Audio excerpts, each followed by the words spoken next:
Welcome back. Hello, कैसे हैं आप लोग? आई होप अच्छे होंगे। ठीक है, चलो भैया, काफ़ी दिनों के बाद वीडियो बनने जा रही है। ठीक है, थोड़ा अप्स एंड डाउन हो रहा था, कोई दिक्कत नहीं। आज हम कोशिश कर रहे हैं कि एक नया चैप्टर फिजिकल केमिस्ट्री का, board point of view 12th में है। ये पहले 11th में रहा करता था, अभी बोर्ड वालों ने इसको 12th में पुटअप कर दिया है। चैप्टर का नाम है आपका आयोनिक इक्विलिब्रियम। क्या नाम है? Ionic equilibrium. ठीक है, ठीक है। इसका इंट्रो मैं आपको पहले थोड़ा सी समझा दूँ, यह है क्या चैप्टर, किसके बारे में। जैसे आप बोर्ड पे देख पा रहे होगे भैया कि 3 रिएक्शंस मैंने लिखी हैं। 3 रिएक्शंस हैं। एक N2 है, वो 3H2 गैस, ये सभी के सभी गैसियस स्टेट में, यहाँ इनके नीचे फिजिकल स्टेट लिख दिया गया है। और इससे बना अमोनिया गैस। बट ये जो एरो है ना, ये एरो का खेल देखिए। ये एरो कैसा है? ये एरो, इस एरो को कहते हैं रिवर्सिबल एरो। इस एरो को क्या कहा जाता है भाई? Reversible arrow.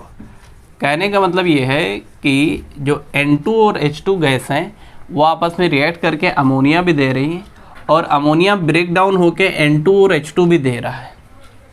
मतलब इनके बीच में कुछ तो इक्वल जैसा आएगा। वो क्या इक्वल होता है, कब कहेंगे वो एग्जैक्टली आएगा। ठीक है, इसको तो हम डिटेल में आगे चैप्टर में पढ़ेंगे फर्दर। बट बताने का जो मकसद ये है कि ये जो रिवर्सिबल एरो है और दोनों का आपस में होना, मिक्सचर के अंदर दोनों का होना, गैसियस फॉर्म में है तो क्लोज कंटेनर में हम रिएक्शन वगैरह करा रहे हैं। अगर क्लोज कंटेनर नहीं रहेगा तो एक मॉलिक्यूल उड़ भी सकता है। जो भी गैसियस तीनों हो तो तीनों उड़ सकते हैं, तो क्लोज कंटेनर में करा रहे हैं। तो ये एक रिवर्सिबल रिएक्शन है जिसमें मिक्सचर के अंदर, मतलब कंटेनर के अंदर ये भी है और ये भी है। उसी के नीचे एक और रिएक्शन लिखा है मैंने। H2O है आपका पानी, लिक्विड स्टेट से कहाँ पर जा रहा है? सॉलिड स्टेट, और सॉलिड लिक्विड में भी कन्वर्ट हो रहा है। दोनों का आपस में कन्वर्जन हो रहा है। उसके नीचे एक और लिखा है मैंने, ये है आपका एसिटिक एसिड। एसिटिक एसिड को पानी के सॉल्यूशन में जब आप मिलाएंगे तो वो एसीटेट आयन ये वाला H+ रिलीज़ कर देता है और ये बनता है, और ये दोनों आपस में रिएक्ट करके वापस भी आ सकते हैं। तीनों रिएक्शन में जो एरो यूज़ किया गया है उस एरो को कहते हैं रिवर्सिबल एरो। ठीक है, कोई दिक्कत नहीं। मैं यहाँ पर एक पॉइंट क्लियर करने की कोशिश कर रहा हूँ कि आयनिक इक्विलिब्रियम कहते किसको हैं। ठीक है, तीनों में रिवर्सिबल एरो है, आपस में एक दूसरे में कन्वर्जन हो रहा है। ठीक है, तीनों में डिफरेंस क्या है? पहले में एक प्रॉपर रिएक्शन हो रहा है। क्या हो रहा है? रिएक्शन। N2 और H2 मिल के अमोनिया दे रहे हैं आपको। इस चीज़ को जहाँ पर पढ़ा जाता है उसको हम बोलते हैं केमिकल इक्विलिब्रियम। जहाँ पर कोई केमिकल रिएक्शन हो रही होती है, फिर उनके बीच में आपस में कुछ इक्विलिश जैसा, बराबर जैसा कुछ आएगा, तो उसको बोलेंगे इक्विलिब्रियम। ये वर्ड एग्जैक्टली क्या होता है इसको आगे फर्दर मैं बताऊंगा। दूसरे रिएक्शन में आप देख पा रहे होगे कोई रिएक्शन नहीं हो रहा है, पानी इधर भी है, पानी इधर भी है, बट फिजिकल स्टेट उनका चेंज हो रहा है। ये भी एक तरह का इक्विलिब्रियम है जिसको बोलते हैं phase equilibrium. Physical state, phase change हो रहा है, लिक्विड से सॉलिड या सॉलिड से वेपर या गैस भी आप लिख सकते हो, ऐसा कोई प्रॉब्लम नहीं है। बट जो नीचे तीसरा वाला पॉइंट है आप देखेंगे, तीसरी रिएक्शन है जिसमें एक मॉलिक्यूल है, यहाँ पर भी कोई रिएक्शन नहीं हुआ, इसमें रिएक्शन हुआ, इसमें रिएक्शन, नो रिएक्शन, इसमें रिएक्शन नहीं हुआ। यही मॉलिक्यूल 2 आयन में टूट गया, प्लस माइनस में टूट गया। वो कैसे टूटेगा, कब टूटेगा, क्यों टूटेगा, इसको तो हम आगे पूरे चैप्टर में पढ़ेंगे। लेकिन अभी के लिए ये मॉलिक्यूल 2 आयंस में आयनाइज हो गया, टूट गया, जिसको हम बोल रहे हैं। तो ये जो चीज़ पढ़ी जाती है ना कि आयंस में बनना और उसका अनआयनाइज्ड और आयनाइज्ड फॉर्म के बीच में कुछ इक्विलिब्रियम आएगा, इसी चीज़ को हम पढ़ते हैं आयोनिक इक्विलिब्रियम में। कहाँ पढ़ते हैं? आयोनिक इक्विलिब्रियम में। तो वर्ड बहुत क्लियर होना चाहिए भाई आपका। चैप्टर का नाम है आयोनिक इक्विलिब्रियम। ठीक है, तो आयोनिक इक्विलिब्रियम मतलब आयनाइज्ड और अनआयनाइज्ड के बीच में कुछ तो इक्वल जैसा चल रहा होगा। वो क्या है उसको हम आगे डिटेल में पढ़ेंगे पूरे चैप्टर में। ठीक है, क्योंकि उसके बिना तो चैप्टर अधूरा है, इक्विलिब्रियम वर्ड।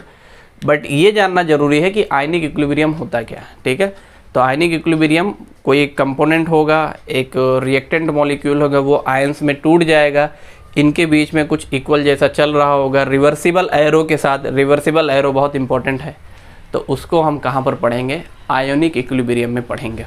तो ये पॉइंट तो पहले क्लियर कर लो कि इस चैप्टर में पढ़ा किसको जाएगा। मोस्टली आयंस आएंगे। ठीक है, कौन आएगा भाई?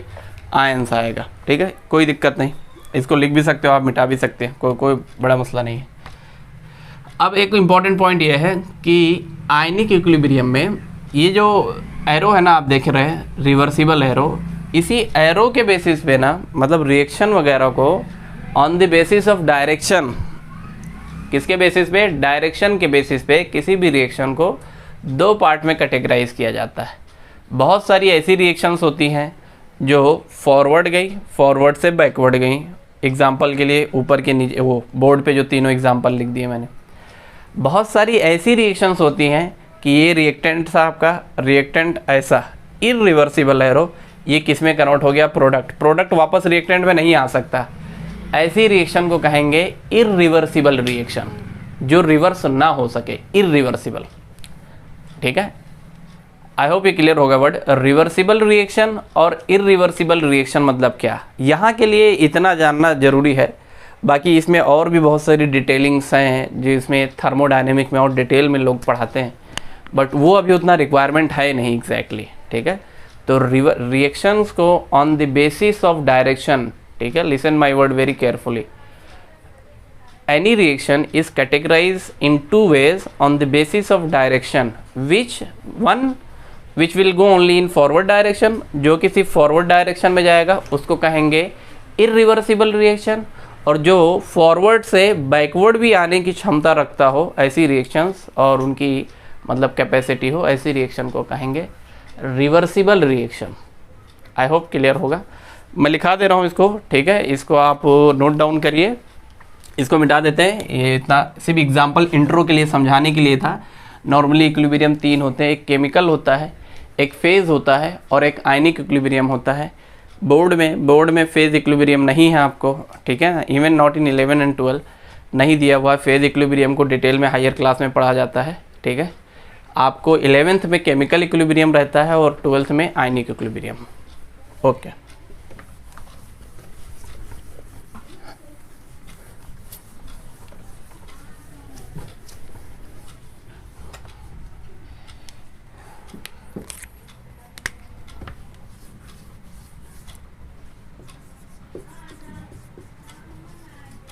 रिएक्शन 2 टाइप की है आपके पास। कौन कौन सी? रिवर्सिबल, ठीक है, रिवर्सिबल, और है आपके पास इरिवर्सिबल। रिवर्सिबल में क्या होगा? Which can proceed in both direction, जो बोथ डायरेक्शन, दोनों ही डायरेक्शन में प्रोसीड कर सके। प्रोसीड मतलब जा सके, मतलब बोथ डायरेक्शन से मतलब है ये है मेरा कि फॉरवर्ड भी हो एंड बैकवर्ड भी हो। फॉरवर्ड और बैकवर्ड, यहाँ पर जो एरो यूज़ करेंगे, दिस इज़ वेरी इंपॉर्टेंट। यहाँ पर जो एरो यूज़ किया जाएगा वो कुछ इस तरीके से, ठीक है, मतलब ए से बी, बी से ए, दोनों कन्वर्जन पॉसिबल है। कैसे होगा और कब इक्विलिब्रियम वर्ड को एग्जैक्टली आप यूज़ कर सकोगे वो एक अलग कहानी है। ठीक है, उसके लिए बने रहिए। ठीक है, हर 5 मिनट में पूरा चैप्टर आप नहीं सीख जाएंगे। आराम से पेशेंसली देखते रहिए, चीज़ों को नोट डाउन करिए, ठीक है ना, और एंड तक आप खुद रियलाइज़ करोगे कि आज हमने कुछ सीखा है, कुछ अच्छे से पढ़ा है। ये जो एरो है, इस एरो को क्या कहेंगे? Reversible arrow. ठीक है, और इरिवर्सिबल में क्या होगा भैया? इरिवर्सिबल में होगा ऐसी रिएक्शन जो एक ही डायरेक्शन में जा सके। ठीक है, इसको हम कैसे लिखेंगे? Which can proceed only in one direction बोल दीजिए या फिर फॉरवर्ड बोल दीजिए, ओनली इन फॉरवर्ड डायरेक्शन। ठीक है, फॉरवर्ड डायरेक्शन के लिए कोई भी आप सिंबल ले, ए या बी से लिख दो, ठीक है, या फिर ऐसे लिख दीजिए पी से गया कहाँ पर? क्यू पर गया। ठीक है, तो ये जो एरो यूज़ होगा वो कहाँ के लिए होगा? इरिवर्सिबल के लिए होगा। किसके लिए होगा?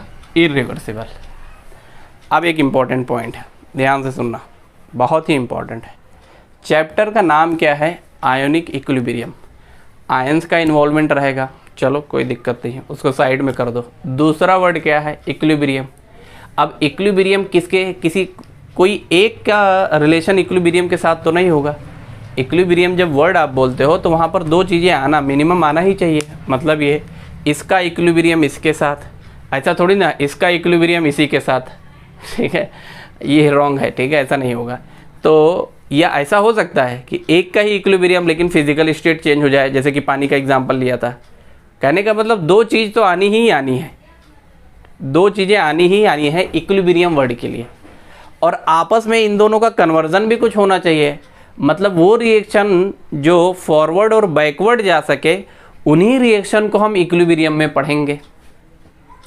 ध्यान से सुनना, ठीक है, डाउट नहीं रहना चाहिए। फिर से सुन लीजिए, ऐसी रिएक्शंस जो फॉरवर्ड भी जा सके और बैकवर्ड जा सके, तभी तो इन दोनों में कुछ ना कुछ रिलेशन रहेगा, ठीक है। तो इन्हीं रिएक्शन को इक्विलिब्रियम वर्ड में, और इक्विलिब्रियम जब हम बोलते हैं तो सिर्फ रिवर्सिबल रिएक्शन हमारा इंपॉर्टेंस रखता है। यहाँ पर भी हम इक्विलिब्रियम पढ़ेंगे कि चलो यहाँ पर कुछ इक्विलिब्रियम को पढ़ते हैं, अब वो कुछ भी हो XYZ, आगे पूरा चैप्टर है पूरा, ठीक है। के है डिसोसिएशन कांस्टेंट एसिड का, बेस का, वाटर का, सॉल्युबिलिटी है, इनसॉल्युबल सॉल्ट का। बट बताने का मकसद ये है भैया कि इक्विलिब्रियम जो वर्ड आएगा वो दो के बीच में आएगा, और दो के बीच में ऐसा नहीं है कि ये रिएक्टेंट था ये प्रोडक्ट। जैसे यहाँ पर देखिए, ये एक टाइम आएगा कि ये ख़त्म हो जाएगा, ये पूरा बन जाएगा, तो ये पूरा बन गया ना, तो ये तो बचा ही नहीं, मतलब एक ही चीज़ है। तो यहाँ पर इक्विलिब्रियम वर्ड आप यूज़ नहीं कर सकते इस रिएक्शंस के लिए, क्योंकि P पूरा का पूरा किस में कन्वर्ट हो गया, Q में, इसीलिए तो इस रिएक्शन को आपने इरिवर्सिबल कहा, जो वापस ना आ सके। लेकिन इस रिएक्शन में A से B हो रहा है, B से A भी जा रहा है। ऐसी रिएक्शन कभी भी 100% कंप्लीट नहीं होती हैं। Reversible reaction do not goes for 100% completion. कभी भी हमेशा रिएक्टर दो, हमेशा मिक्सचर में B भी थोड़ा बहुत पड़ा रहेगा, A भी पड़ा रहेगा। तो दो चीज़ें पड़ी हुई हैं, तो यहाँ पर इक्विलिब्रियम वर्ड का यूज़ करेंगे, और इन्हीं रिएक्शन में पूरे चैप्टर को आगे पढ़ा जाता है। आई होप क्लियर होगा कि रिवर्सिबल ही हमारे लिए सबसे ज़्यादा क्या है, इम्पॉर्टेंट है। कोई दिक्कत नहीं। अब आपके दिमाग में बात आएगा, पॉइंट आएगा कि यहाँ पर क्या वैसा कुछ रिएक्शन वगैरह कराया जाएगा। वैसा बहुत ज़्यादा रिएक्शन नहीं होता है। रिएक्शन वाला टॉपिक तो मैंने आपको बताया कि केमिकल इक्विलिब्रियम में पढ़ाया जाएगा। यहाँ पर हम आयंस के साथ खेलेंगे, कोई दिक्कत नहीं। अब इसको मिटा देते हैं पहले, फिर उसके बाद आगे बढ़ते हैं। इसको नोट डाउन करिए, ये बहुत इंपॉर्टेंट है। छोटे छोटे डेफिनेशंस ये आपको बिल्डअप करेंगे, ठीक है, और आपका ग्रिप थोड़ा सी मजबूत चैप्टर में स्ट्रॉन्ग कर देंगे, अदरवाइज आपको समझ में नहीं आएगा।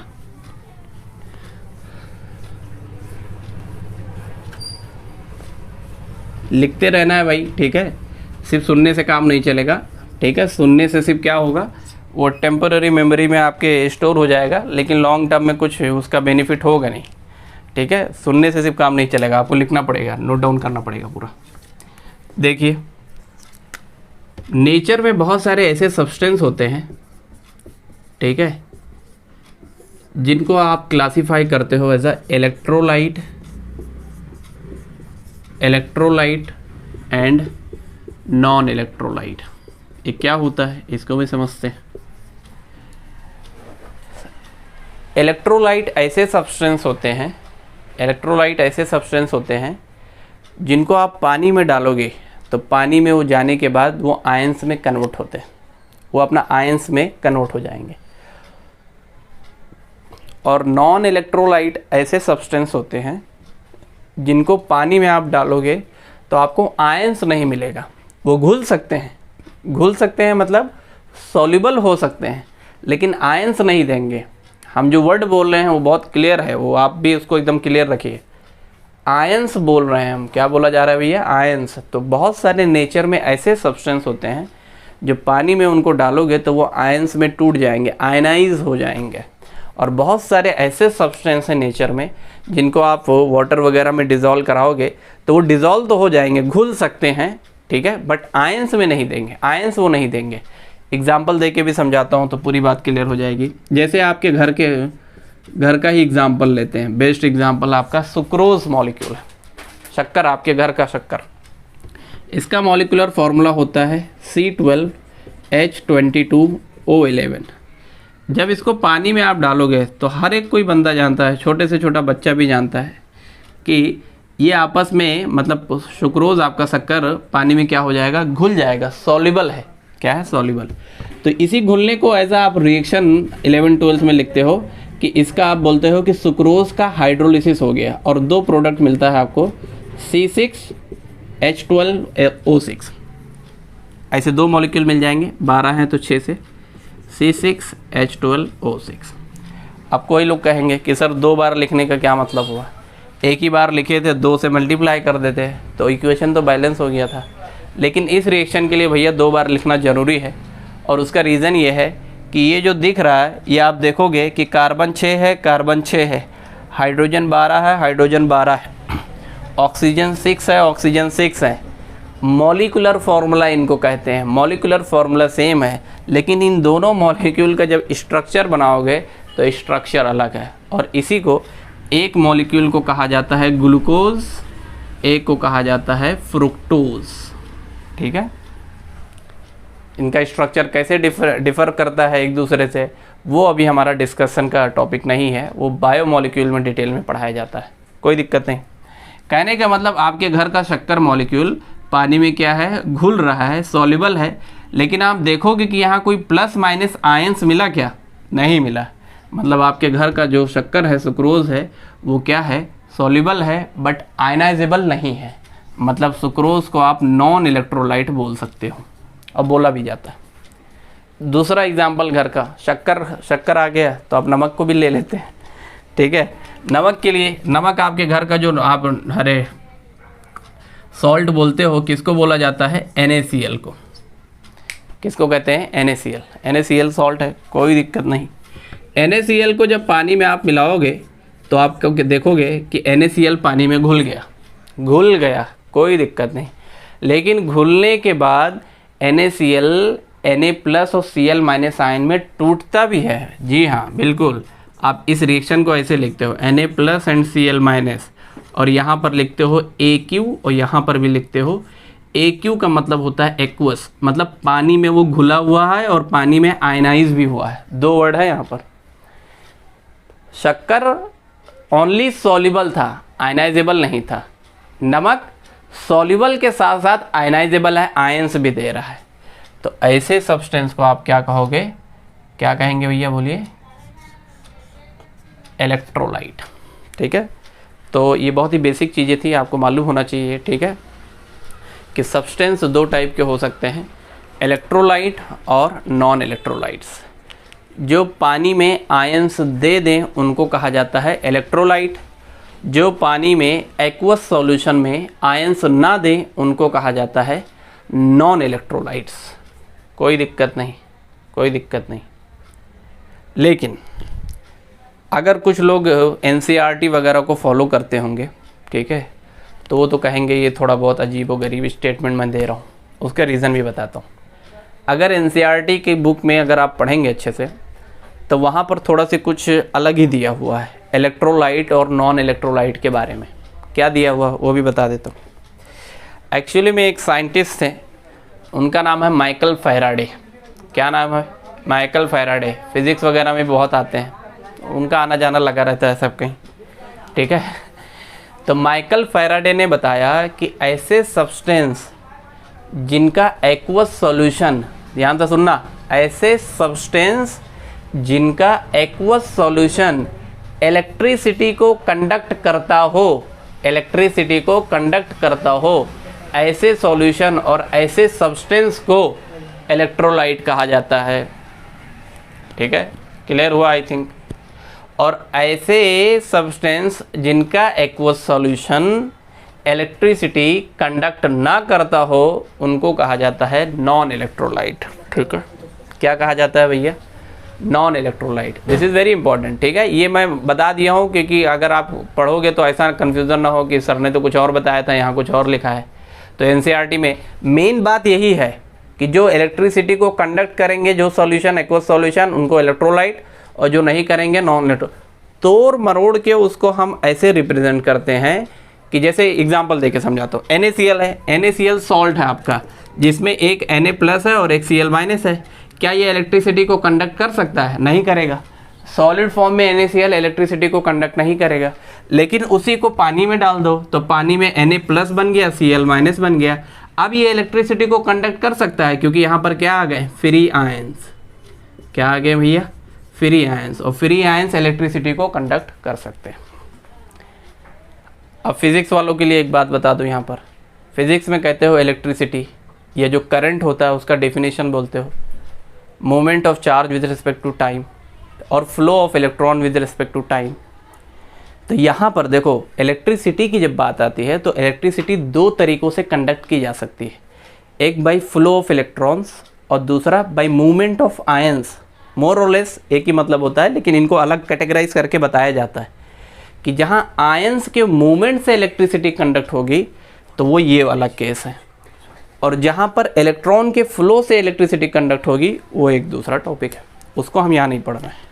ठीक है, फिर से समझना। माइकल फैराडे जिन्होंने कहा वो क्लियर है आई थिंक, कि ऐसा सब्सटेंस जिसका एक्वस सॉल्यूशन, ऐसा सब्सटेंस जिसका एक्वस सॉल्यूशन इलेक्ट्रिसिटी को कंडक्ट करे, इलेक्ट्रोलाइट। सुक्रोज कभी इलेक्ट्रिसिटी को कंडक्ट नहीं करेगा, उसका एक्वस सॉल्यूशंस नॉन इलेक्ट्रोलाइट्स। या फिर ग्लूकोज भी आप बोल सकते हो, क्या बोल सकते हो, ग्लूकोज भी क्या है आपका, नॉन इलेक्ट्रोलाइट्स। ग्लूकोज ले लो, पानी में घुल जाएगा, पानी में घुल जाएगा लेकिन आयंस नहीं देगा। ठीक है, तो इसी को हम तोड़ मरोड़ के, और बोर्ड के, महाराष्ट्र बोर्ड के बुक में ऐसा लिखा रहता है कि जो इलेक्ट्रोलाइट उसको कहेंगे जो आयंस देंगे, और नॉन इलेक्ट्रोलाइट उसको कहेंगे जो आयंस नहीं देंगे। अल्टीमेटली दोनों मिला के एक ही बात, नतीजे पे हम पहुंचते हैं। ठीक है, बट सिर्फ बताना मेरा काम था, क्योंकि मैं नहीं बताऊंगा तो आप मिसगाइड हो सकते थे कि मेन डेफिनेशन तो कुछ और था, मैं कुछ और बता दिया। ठीक है, वो जो फैराडे भैया ने कहा था उसी को तोड़ मरोड़ के हम यहाँ लेके आते हैं कि अगर आयंस देगा तभी तो इलेक्ट्रिसिटी कंडक्ट होगी, ये बात है। ठीक है, कोई दिक्कत नहीं। इलेक्ट्रोलाइट समझ में आ गया होगा, नॉन इलेक्ट्रोलाइट। अब देखना नाम क्या है चैप्टर का, आयनिक इक्विलिब्रियम। तो ये आयंस दे ही नहीं रहा है तो इसको यहीं पर काटा मार दो, इसको आगे फिर पढ़ना ही नहीं है। इसके एक दो एग्जाम्पल देख लेना, ग्लूकोज है, यूरिया है, यूरिया फर्टिलाइज़र खाद, ग्लूकोज, सुक्रोज। ठीक है, ये सब क्या है, नॉन इलेक्ट्रोलाइट। बस उनको वहीं काटा मारो, उनका आगे कुछ नहीं खेल इस चैप्टर में। आगे पूरा चैप्टर में सिर्फ किसको पढ़ा जाएगा, इलेक्ट्रोलाइट को पढ़ा जाएगा। ठीक है, आई होप कि मैं अपनी बातों को अच्छे से रख पा रहा हूँ और आप समझ पा रहे हो। ठीक है, कोई दिक्कत नहीं। इसको लिखना चाहो तो आप लिख सकते हो, इलेक्ट्रोलाइट विच कैन गिव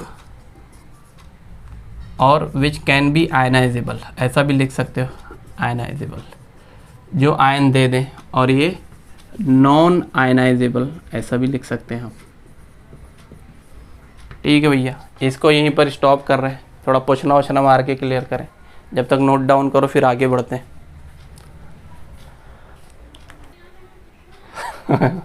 ठीक है, देखो इधर देखो, समझते हैं। इलेक्ट्रोलाइट मतलब वो जो पानी में आयन, सॉरी मतलब पानी में पानी देंगे, नहीं आयंस में पानी देंगे, नहीं सॉरी पानी में आयंस देंगे, पानी में आयंस देंगे, उनको क्या कहेंगे, इलेक्ट्रोलाइट। लेकिन कुछ ऐसे सब्सटेंस होंगे भैया, इलेक्ट्रोलाइट की ही बात कर रहा हूँ मैं, अब मैं सिर्फ इलेक्ट्रोलाइट की बात कर रहा हूँ। कुछ इलेक्ट्रोलाइट्स ऐसे होंगे जो पॉम्प पॉम्प करेंगे, क्या करेंगे, पॉम्प पॉम्प, मतलब पूरा का पूरा आयंस दे देंगे। एग्जाम्पल के लिए आपका घर का नमक, ठीक है, नमक is very important in our life. ठीक है, नमक ही ऐसा चीज़ है जो खाने को बर्बाद कर देता है, ऐसा लोग कहते हैं, हमको तो मज़ा ही नहीं आता। इधर देखो, NaCl को पानी में डाल दिया आपने, तो ये इसके लिए देखना, ध्यान से देखना, यहाँ पर H2 लिख रहा हूँ, मतलब पानी में आपने मिला दिया। अगर इसका 1 मोल ले लिया है आपने, कितना मोल ले लिया है, 1 मोल। मोल को कैसे निकाल दें, मोल का कितना वेट होता है ये मत पूछना, पढ़ा चुका हूँ सब। तो ये तो घुल भी जाएगा और आयंस भी दे देगा, कोई दिक्कत नहीं। ये आयंस दे दिया, यहाँ एक्वस लिखना है, मैं भी लिख नहीं रहा हूँ। ठीक है, उसके लिए भाई ये मत बोलना कि गलत क्यों पढ़ा रहे हो। ठीक, अरे लिख ही देते हैं। ठीक है, इधर देखना, अब ये 1 मोल NaCl लिया, तो ये पूरा, इसके लिए मैंने लिखा है इलेक्ट्रोलाइट में भी 2 कैटेगरी होंगी, एक को कहा जाएगा स्ट्रॉन्ग इलेक्ट्रोलाइट और एक को कहा जाएगा वीक। जो पूरा पूरा आयंस दे देंगे उनको कहेंगे स्ट्रॉन्ग, जो थोड़ा बहुत आयंस देंगे, थोड़ा बहुत नहीं देंगे, मतलब you know something like that, मतलब हाँ, तो उनको कहेंगे वीक इलेक्ट्रोलाइट। क्या कहेंगे, वीक। जैसे NaCl का 1 मोल है तो 1 मोल मिल जाएगा ये मेरे को Na+, 1 मोल मिल जाएगा Cl-। अब कुछ लोग अपना दिमाग चलाएंगे, मैथमेटिक्स वाला यूँ क्या लगाएंगे, देखना, कहेंगे सर ये तो 1 मोल था तो इसको 0.5 करो और इसको 0.5 करो, क्योंकि दोनों जुड़ के क्या बनेगा, 1 मोल बनेगा। क्यों इतना दिमाग चलाते हो? कौन है ये लोग? इस सज्जन को क्या तकलीफ है भाई? इधर देखना भैया, जब Na का प्लस का 1 मोल लेगा और Cl माइनस का भी 1 मोल लेगा, तभी तो NaCl 1 मोल बनेगा, क्योंकि इसमें तो Na भी है और Cl भी है। जब ये 0.5 ये 0.5 आधा आधा लेगा तो ये आधा ही बनेगा। यहाँ पर नॉर्मल एडिशन वाला रूल नहीं लगाना है कि प्लस है तो प्लस उठा के डाल दिया, यहाँ पर ऐसा नहीं है, ठीक है। तो ये 1 मोल था और मैं एक कह रहा हूँ कि ये 100% आयनाइज हो जाएगा, तो जितना ये लिया है उतना ये भी लिखिए, उतना ये भी लिखिए, क्योंकि ये इन दोनों से मिला के ही ये इतना बना होगा।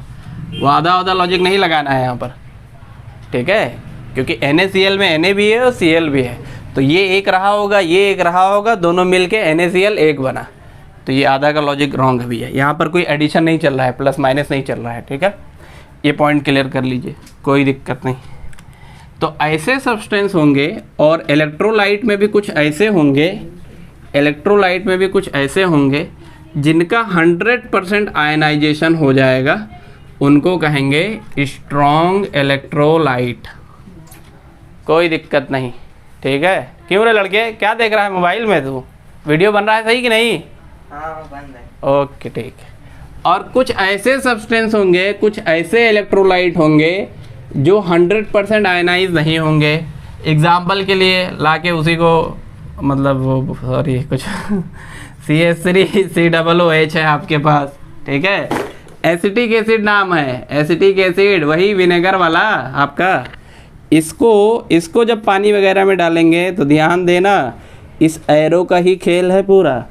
तीर सही जगह पे लगा तो काम बनेगा, और एरो सही जगह पे नहीं लगा है तो काम बिगड़ जाएगा, और अंधेरे में तीर नहीं मारना है, ठीक है। तो CH3COOH है, इसका स्ट्रक्चर बहुत लोग बोल रहे होंगे सर बता देते तो मज़ा ही आ जाता, उनके लिए पेश करते हैं, ऐसा रहता है ये भाई साहब का। अगर मैं 1 मोल ले लिया तो ये क्या देगा, अभी पहले पीछे बताया था मैंने कि ये दे देगा आपको, इसको लिख देते हैं ऐसे लिख देते हैं, wait O and O minus, और यहाँ से H+ निकल जाएगा।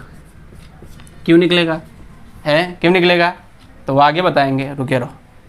अगर ये 1 मोल ले लिया है और ये वीक इलेक्ट्रोलाइट है तो ये कभी भी 1 मोल नहीं मिलेगा आपको, ये भूल में मत रहना। अगर किसी ने 1 मोल लिख दिया है, ठीक है, पाप किया है तुमने, पाप धुल लो उसको, ठीक है, ध्यान से सुनना।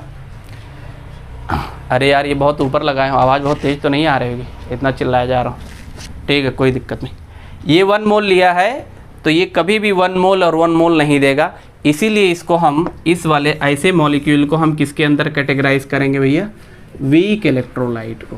किसके अंदर, वीक इलेक्ट्रोलाइट को, ठीक है। तो फिर एक सवाल आएगा कि सर अगर इनका कॉन्सेंट्रेशन निकालना पड़ जाए, H+ का अमाउंट निकालना पड़ जाए, जो कि आगे चैप्टर में निकालना पड़ेगा आपको, तो कैसे निकालेंगे? तो एक साइंटिस्ट से ओसवाल्ड डाइल्यूशन लॉ करके आगे आएगा चैप्टर में, आपको बेफिक्र रहिए, जैसे जैसे चीज़ें आते रहेंगी एक एक कॉन्सेप्ट, ठीक है, मैं कोशिश करूँगा, पूरी कोशिश करूँगा, ठीक है, कि आपका क्लियर हो जाए, तो इसका निकालेंगे। बट ये बात ध्यान रखना, वीक इलेक्ट्रोलाइट का हमेशा जो मीन्स आयनाइजेशन होगा वो 100% नहीं होगा। अगर 100% आयनाइजेशन होता तब फिर मैं ऐसे एरो यूज़ करता, ये वाला एरो, और 100% आयनाइजेशन नहीं हो रहा है इसलिए मैं कौन सा एरो यूज़ कर रहा हूँ, ये वाला एरो यूज़ कर रहा हूँ, ये वाला नहीं। जब 100% आयनाइजेशन होगा तो हम ये वाला एरो यूज़ करेंगे, और जब 100% आयनाइजेशन नहीं होगा तब हम ये वाला एरो यूज़ करेंगे, रिवर्सिबल वाला। कौन वाला, रिवर्सिबल वाला, ठीक है। तो यहाँ से एक और दिमाग में बत्ती आपके जलनी चाहिए, बहुत ज़रूरी है जलाना। बल्ब को ऑन करिए, स्विच को ऑन करिए, वो ये कि चैप्टर का नाम क्या था, आयनिक इक्विलिब्रियम। क्या नाम था, इक्विलिब्रियम। तो इक्विलिब्रियम पढ़ते कब थे, रिवर्सिबल रिएक्शन में। अब सब्सटेंस को 2 पार्ट में कर दिया, इलेक्ट्रो नॉन इलेक्ट्रो। इलेक्ट्रो को अगेन स्ट्रॉन्ग वीक, रिवर्सिबल एरोसिब आ कहाँ रहा है, वीक इलेक्ट्रोलाइट में आ रहा है। कहाँ पर आ रहा है, वीक इलेक्ट्रोलाइट में। इसका मतलब आगे फर्दर पूरे चैप्टर में जो ज़्यादा इंपॉर्टेंट है वो आपका कौन है भैया, वीक इलेक्ट्रोलाइट है। कौन है, वीक इलेक्ट्रोलाइट है, क्योंकि वीक इलेक्ट्रोलाइट के ही रेफरेंस में हम इक्विलिब्रियम की चीज़ों को पढ़ेंगे। बाकी किसी और चीज़ को पढ़ेंगे, स्ट्रॉन्ग को पढ़ेंगे तो वहाँ इक्विलिब्रियम वर्ड नहीं आएगा। क्लियर हुआ? ओके, बहुत अच्छे, बहुत अच्छे, बहुत सही जा रहे हैं आप लोग। ठीक है, इसको मिटा देते हैं भैया। फिर आपके दिमाग में एक सवाल आएगा कि सर कोई दिक्कत नहीं, यहाँ तक तो मस्त एकदम चल रहा है, एकदम चकाचक, ये कैसे पहचान? ये 2 एग्जाम्पल आपने बता दिए तो चलो हम इसको याद कर लेंगे। कैसे पता करें कि कौन सा सब्सटेंस वीक इलेक्ट्रोलाइट है और कौन सा सब्सटेंस स्ट्रॉन्ग इलेक्ट्रोलाइट है? ठीक है, बहुत ही अच्छा सवाल है, आना भी चाहिए आपके दिमाग में। तो इसके लिए एक चीज़ हमने डिफ़ाइन की है जिसको बोलते हैं डिग्री ऑफ आयनाइजेशन। क्या कहते हैं भैया? लिखिए, लाल का इस्तेमाल करते हैं, लालम लाल हो जाएगा। डिग्री ऑफ आयनाइजेशन क्या है? डिग्री ऑफ आयनाइजेशन को बहुत जगह पर डिग्री ऑफ डिसोसिएशन भी लिखा रहता है, लिख नहीं रहे हैं, बहुत कहीं आ गए हैं हम। डिग्री ऑफ डिसोसिएशन और डिग्री ऑफ आयनाइजेशन को DOI भी, इन दोनों को रिप्रेजेंट करते हैं अल्फ़ा से। किससे रिप्रेजेंट करते हैं? अल्फ़ा से। अल्फ़ा का एक फॉर्मूला बताया गया है, ठीक है, हमने नहीं बताया है, बुक में लिखा है, साइंटिस्ट लोगों ने बताया है, तो मान लेना, झूठ नहीं है। Number of dissociated moles, dissociated moles, ठीक है, divided by total number of moles taken. क्या कह रहा है हम? देखिए क्या कह रहा हूँ भैया मैं, जैसे कि NaCl था आपके पास, ये 1 मोल ले लिया, कोई दिक्कत नहीं सर, इरिवर्सिबल एरो लगाया, क्योंकि ये मतलब पूरा टूट रहा था, Na+Cl-, तो ये 1 मोल बन गया, ये 1 मोल बन गया। तो अल्फ़ा निकालने का 1 ऐड करके 2 मत लिख देना, डिसोसिएट कितने में हो रहा है? 1 में हो रहा है, तो 1 डिवाइडेड बाई टोटल लिया कितना था? 1, तो आंसर कितना आया? 1। अगर इसी का परसेंट वगैरह पूछ ले तो 100 से मल्टीप्लाई कर देना। तो क्या 100% आयनाइजेशन आया NaCl के लिए? क्या अल्फ़ा की वैल्यू 1 आई? तो इसका मतलब ये क्या है? स्ट्रॉन्ग इलेक्ट्रोलाइट है। क्या है? स्ट्रॉन्ग इलेक्ट्रोलाइट है। ठीक है, अगर अल्फ़ा की वैल्यू 1 आ जाए मतलब वो स्ट्रॉन्ग इलेक्ट्रोलाइट है। अगर अल्फ़ा 0 से तो बड़ा रहे बट 1 से छोटा रहे, ठीक है, ए भैया देख मैं आ भी रहा हूँ कि नहीं आ रहा हूँ, अल्फ़ा 0 से बड़ा रहे 1 से छोटा, इसका मतलब 0 से बड़ा का मतलब क्या हो रहा है कि वो इलेक्ट्रोलाइट तो है, और 1 से छोटे का मतलब ये हो रहा है कि ये स्ट्रॉन्ग इलेक्ट्रोलाइट नहीं है, ये आएगा वीक इलेक्ट्रोलाइट। ठीक है, इसको मिटा दे रहे हैं, ये आएगा वीक इलेक्ट्रोलाइट। और एक दूसरा है, अगर अल्फ़ा की वैल्यू 0 आ जाए तो इसी को हमने स्टार्टिंग में कहा था non electrolyte. Okay okay okay, ठीक है, आई होप आप क्लियर हो पा रहे हैं। ठीक है, इतना लिखिए, इसको स्टॉप करा दे रहे हैं हम, फिर उसको वो करते हैं। ठीक है, ओके, ठीक है, यहाँ तक आई थिंक आपको क्लियर होगा। ठीक है, बाहर काफ़ी नॉइज़ है तो हम 5-10 मिनट और इसको कंटिन्यू करेंगे, मतलब 5 मिनट्स। ठीक है, काफ़ी हम बहुत ही मतलब क्या ही कहें, कहाँ रहते हैं बता नहीं सकते भैया। ठीक है ठीक है, आस पड़ोस में बहुत ही मतलब डीजे बजते रहता है, जब देखो इंसानों का डीजे, वैसा वाला डीजे नहीं। ठीक है, तो हाँ देखिए मैंने क्या क्या बता दिया। आयनिक इक्विलिब्रियम बताया कि होता क्या है एग्जैक्टली, 3 तरह के इक्विलिब्रियम बताया, वो सब ठीक है, फालतू बातें वहाँ पीछे देख लेना। फिर उसके बाद बताया सब्सटेंस वगैरह बताया। ठीक है, रिएक्शंस के टाइप बता दिए। ठीक है, कोई दिक्कत नहीं। अच्छा, बहुत लोग होंगे सर ऑर्गेनिक में तो कुछ और ही पढ़ाते हैं कि 4 टाइप की reaction, acid base reaction, rearrangement, अरे वो नहीं भैया, डायरेक्शन के बेसिस पे 2 टाइप की रिएक्शन होती है, जो फॉरवर्ड और बैकवर्ड दोनों जा सकें और जो ओनली फॉरवर्ड जा सकें, कोई दिक्कत नहीं। फिर वीक इलेक्ट्रोलाइट, नॉन इलेक्ट्रोलाइट। ठीक है, फिर इलेक्ट्रोलाइट में स्ट्रॉन्ग और वीक। अब मैं आपको छोटी सी एक बात और बता देता हूँ। हाँ, अल्फ़ा भी बता दिया, अल्फ़ा 1 होगा और परसेंट में बात करें तो 100% होगा स्ट्रॉन्ग इलेक्ट्रोलाइट के लिए। अल्फ़ा 0 से बड़ा होगा, 1 से छोटा होगा वीक इलेक्ट्रोलाइट के लिए। अल्फ़ा = 0 होगा नॉन इलेक्ट्रोलाइट के लिए। कोई दिक्कत नहीं, कोई दिक्कत नहीं। अब यहाँ देखना, सवाल ये है कि सर ये सब बातें तो एकदम मस्त समझ में आ रहा है, लेकिन स्ट्रॉन्ग इलेक्ट्रोलाइट वीक इलेक्ट्रोलाइट में है कौन? ये चल क्या रहा है अभी तक? सब्सटेंस जैसा कि आप सुन पा रहे होंगे, टू काफ़ी चल रहा है यहाँ पर। ठीक है ना, शैतान लोग हैं। ठीक है, अभी 2 मिनट रुकिए, चले जाएंगे लोग, चले जाएंगे, ठीक है। अच्छा काम करने नहीं देते हैं लोग, ये बात तो सच हो गया, प्रूफ, हैंस प्रूव्ड, ठीक है। HP हिंदुस्तान पेट्रोलियम, देखिए ये सब जितनी भी बातें चल रही है, सर आपने बता दिया रिएक्शन 2 टाइप की होती है, सर आपने बता दिया इलेक्ट्रोलाइट नॉन इलेक्ट्रो, अरे भैया कहना क्या चाहते हैं?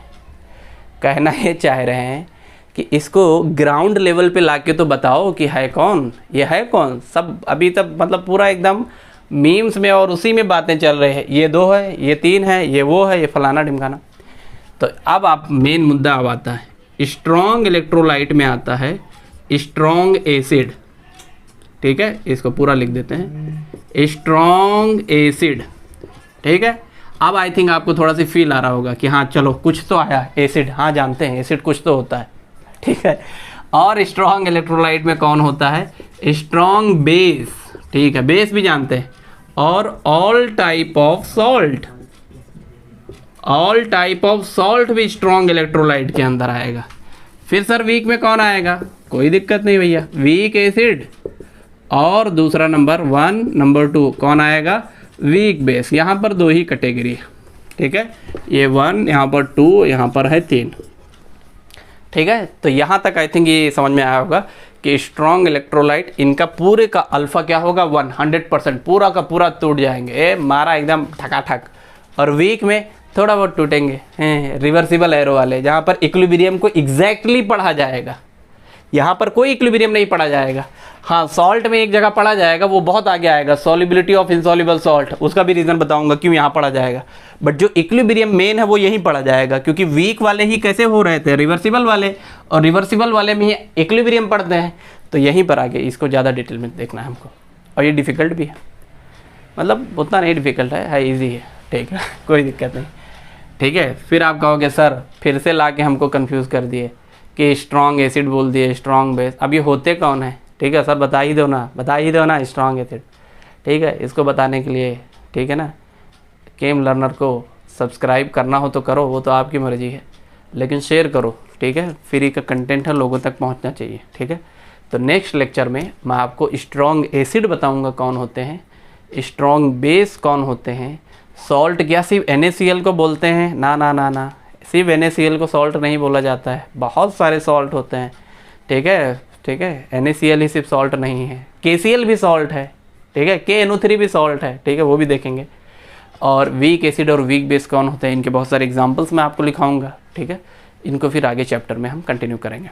Okay, thank you so much everybody.